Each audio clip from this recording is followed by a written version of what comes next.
Voici les 4 pratiques spirituelles que tu dois faire avant d'entrer dans le mois de juillet.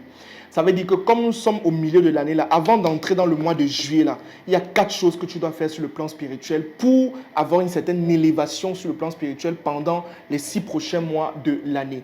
La première chose que je vais te demander de faire, c'est de te purifier. D'accord? On dit souvent que tu as la capacité de laver ton corps, mais à quel moment tu laves ton esprit?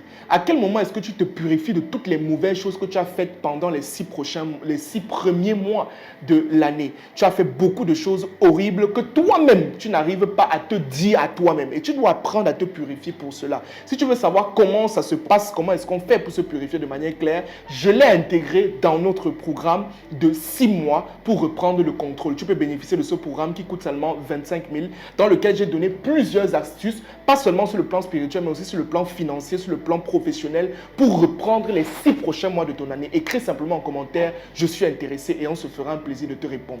La deuxième pratique que tu dois faire avant d'entrer dans les 6 prochains mois, c'est que tu dois faire un jeûne avant d'entrer en juillet.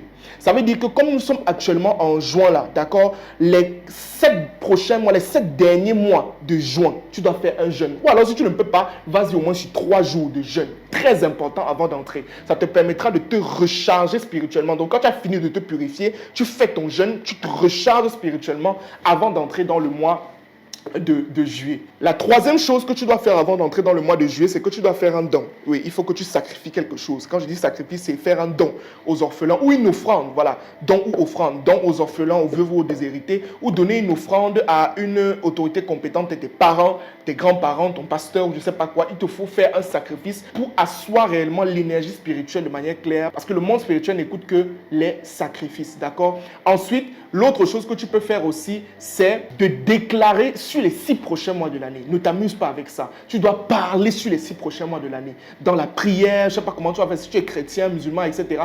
Il faut le faire dans la prière.